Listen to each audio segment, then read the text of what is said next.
Okay, so that kind of lays a foundation of where everybody is here. We've got 5 questions, about 3 minutes or so each. I'm going to set the timer again for 2 minutes just as a guide. The first question, does spiritual development equal religious education? Religious education and spiritual development, are they the same thing? Shall we follow around the table, or does anybody want to start first? Okay.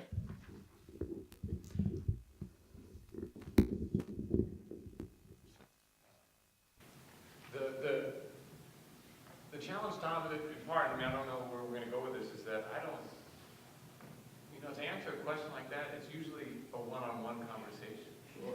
Right? And I don't know where the questions that are out here are coming from exactly. So my fear in answering is that I'm just coming out of a vacuum, and I'm happy to get it started that way. Well, I think you've got the same problem that the rest of us have. We don't know the right question to ask.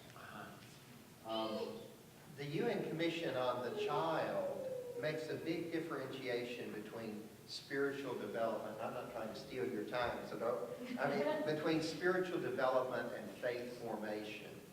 The UN defines spiritual development as just the, asking the ultimate questions. Faith development as your move toward a specific deity or a set of beliefs. And so with that kind of definition, I mean, spiritual development, all of us, whether everyone at this table is involved in spiritual development. And so my basic premise in coming to this is that everyone needs spiritual development. It's part of being a whole person, asking and examining those ultimate questions. Who am I? Where do I go after death? What gives life meaning? Those kinds of transcendental questions. And so the UN Commission, that's the way they define it, that spiritual development is seeking the transcendent. Faith development is moving toward a specific belief in God. And so that's the way they separate it. So I don't know whether you want to accept that. I'm just saying that is the internationally accepted definition now.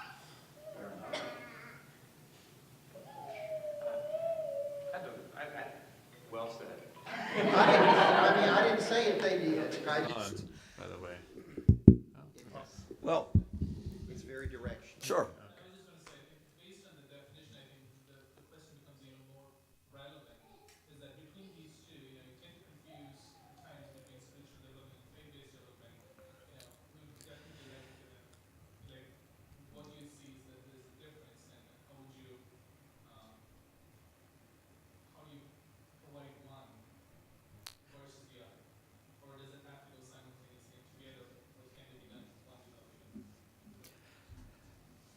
I think the whole concept is very ambiguous. It's hard to grasp.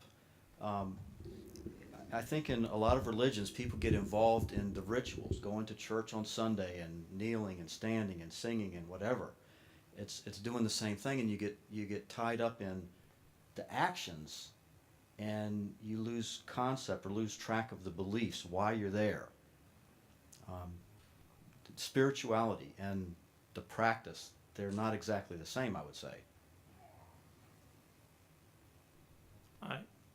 So since I'm here to represent what I believe in versus the having a what the rest of the people in the world might believe in. So what I've been brought up in how I approach it in our institute, and I think pretty much within the Sikh community, spiritual education is limitless. You can study.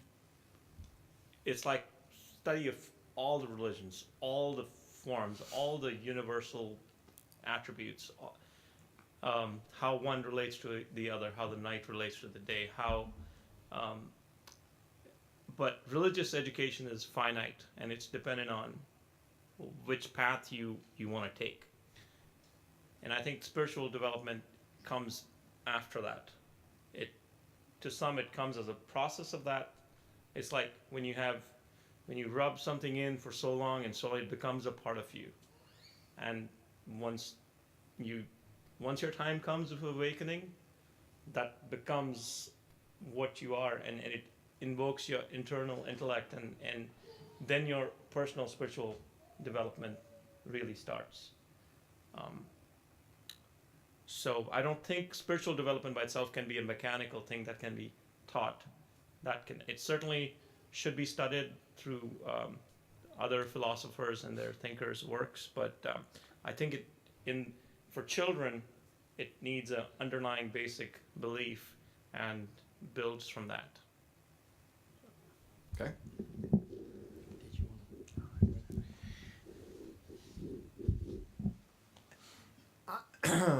My training before coming into the ministry was clinical psychology, and so I believe, the development of spiritual development, I think is to some extent a part of human development.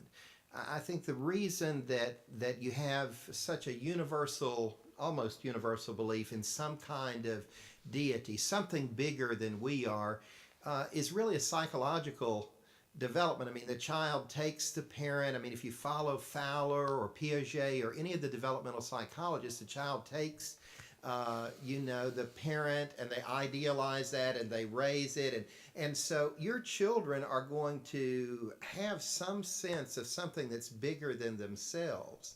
And so I think that some children are more interested, and I know that's one of the questions, so I don't want to get into that, or than other children. But your children, it's just a matter of, are you going to help facilitate that, and how do you facilitate that? It's not whether it's going to happen. They're going to ask the questions, and your children, as spiritually gifted children, not spiritually gifted, gifted children, may ask them more quickly. I think they're musically gifted children, and artistically and scientifically gifted children, and there's some children who have an unusual interest at an early age in spiritual things. And I think you can find that in the religious traditions of most of the religions of the world, that you will have children involved in visions or revelations or those kinds of things, and that's a whole nother subject. So I think the question then becomes what part you want faith development to play into that. What content do you want to give that? It's going to take place. It's just a question of how you're going to guide that, and how you're going to deal with it. And I later I was going to give some illustrations, of specific examples that I've seen over the years, and what do you do with those kinds of things. So, but I think spiritual development is your child is going to spiritually develop. The faith development now, and the content, the how that they come to that faith and what they believe. I also come from a background where my mother's side of the family is Jewish, my father's side of the family was Episcopalian, and so I know what it is to come from a mixed kind of background as well. But nothing will keep, if your child is bright, that nothing's going to keep them from asking the ultimate questions. What happened to Grandma when she died, or so-and-so's father died, what's going to happen, or they start asking the big questions of life, the transcendental questions. Reverend Ani? I'd be happy to share a little bit about what religious education is in a Unitarian Universalist context. I think it's harder. It's always harder to explain what spirituality is and what spiritual development is. I find it easier to explain what religious education is because I think just like in our school systems, we have things called religious education models. We have ways that we teach, and in Unitarian Universalist congregations, what we emphasize most is critical thinking. We invite, at different ages, obviously, in different ways, but we invite children and adults to be engaged in critical thinking and to look critically at their beliefs and the beliefs of others, and to try and deepen their understanding about how the world works and why it works that way, and how might it be different. And one of the key pieces is that we're always coming up on those big questions that are so difficult to answer, that every faith tradition, I believe, including atheism and agnosticism, in some way they're trying to answer these big questions. some of our work in religious education is letting these questions be unanswered and being okay with uncertainty. And some of our work is having the opportunity to hear from different perspectives about how different people answer these questions. And some of our work is also in engaging children, especially as they get older, and answering those questions for themselves. We have a 3-year cycle through our religious education program. 1 year is world religions, where we will study all of the different faith traditions. 1 year is Unitarian Universalism. We will look very specifically at our own principles and the way that we engage with the world. And then 1 year is ethics, where we will look at the big ethical questions. How do you live? Should you live this way? Is there such a thing as evil? What is good? What is divine? What does that word even mean? And we help children through that cycle to do very critical thinking and to develop their own understanding of what they believe.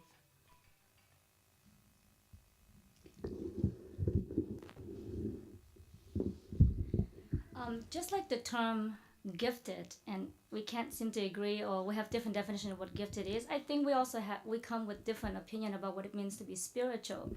All of us have different, we define it differently.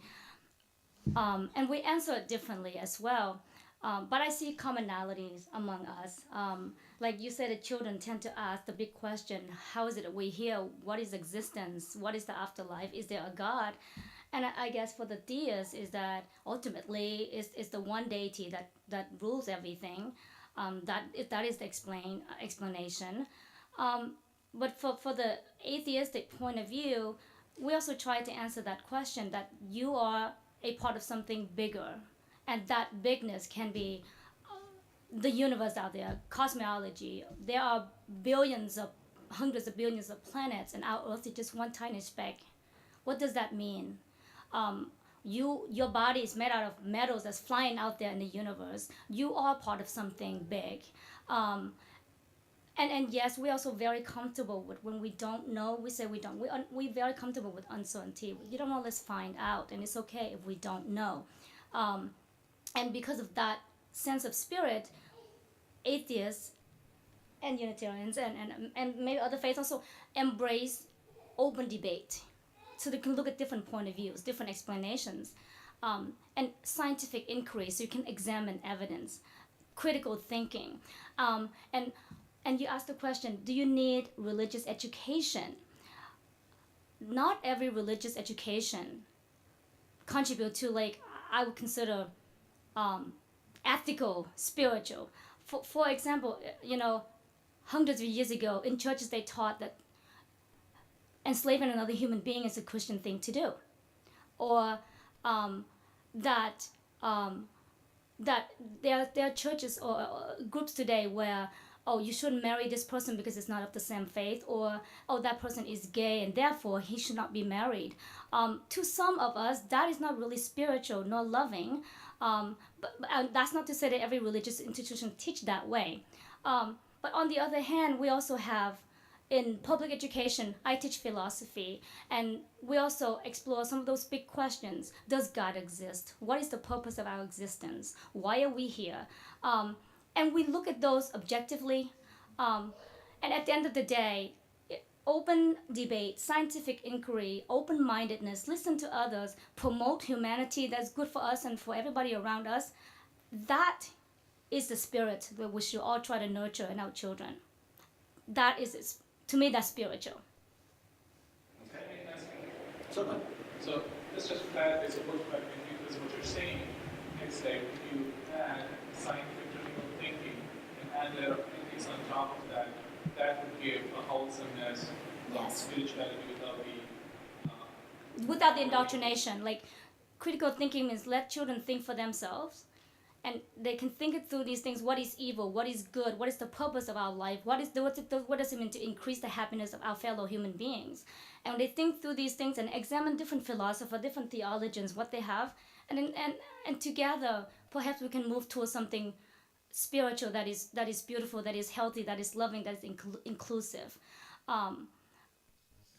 We also need to, the concept of spiritual and goodness changes over time, over generations, right? And so, what spirituality in 2013 versus spirituality in, I don't know, 200 years ago?